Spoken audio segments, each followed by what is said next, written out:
Unresolved problem segment tonight. Outrageous decision-making in some of America's public schools. In Kentucky, the High School Athletic Association has banned post-game handshakes at athletic events. This because so many brawls among players developed after the games. In Port Washington, New York, near where I live, the Weber Middle School has banned footballs, baseballs, soccer balls, and any recreational equipment they think might hurt somebody. Dr. Kathleen Mooney, the superintendent, says that we want to make sure our children have fun, but are also protected. Protected from what? Life?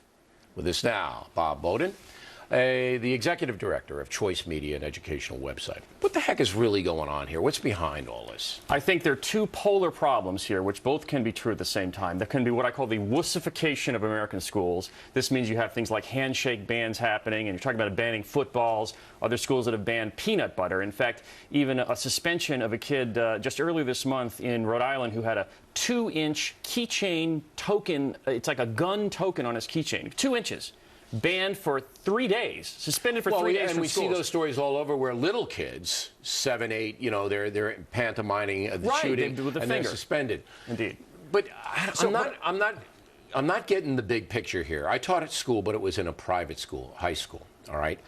What is the goal, in your opinion? Now we're talking generally because each school district is different, but there's a trend here. You can't have footballs and baseballs because somebody might get hurt. I mean, life is somebody might get hurt. Right. So what is the trend? To just neuter everything? Right. Is that what it is? Well, yeah, and I would say participation trophies because we're worried about the fragile egos of our little princes and princesses. If they might actually lose in a game, we don't want to damage their self-esteem. Self-esteem in some ways elevated to be more important than learning to lose with some sort of grace. But there's also another problem, which is real violence that actually also happens in schools. And that's what Kentucky. That's what happened in Kentucky. Because they're brawling after the games, and when you have the handshake, they come together and they start to beat each other up. Okay, so on one hand, you have an increasing amount of violence, and on the other hand, the school authorities are saying you can't have a soccer ball because it might hit you in the nose.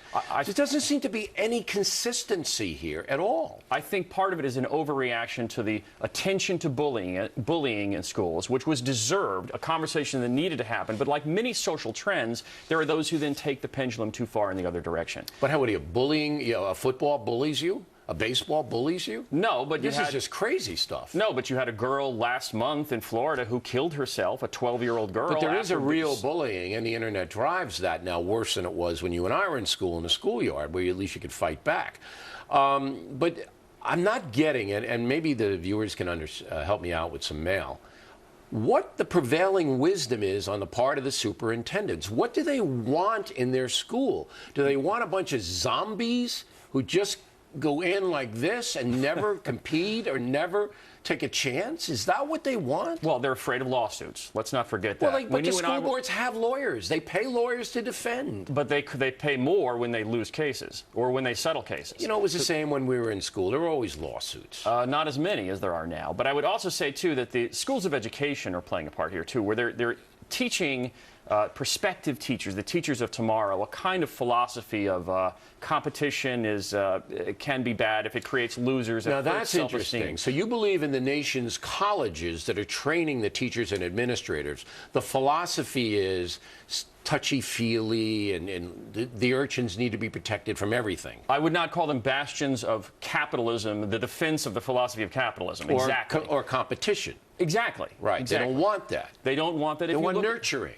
Indeed, and if you have a top-down bureaucratic educational model, it's certainly not based on competition. Right. It's based and the solution is to have more school choice, I guess, right? That's certainly a solution where parents could find whatever level of discipline fits their kid. That's right. And even in the same family, siblings might call for different levels of competition. So there could be public charter schools that do allow baseballs. And then one that don't. Indeed, yeah, the radical no baseball school and then the baseball school. That's right. All right, it's insane. All right, Mr. Bowden, thanks for coming in. We appreciate it. Some factor footnotes. We have a brand new BillO'Reilly.com poll question for you. In your leisure, how many hours do you spend on the net, including email and texting? Less than 1, between 1 and 3.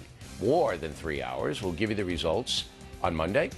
And tomorrow night, Miller and I will see everybody in Nashville, Tennessee for a sold-out show. On Saturday, we're sold out in Jacksonville, but I understand they just released 50 tickets. And the Boulder Fresher show, the first one of 2014, Orlando, Florida, January 18th, will sell out very soon. Details on BillO'Reilly.com.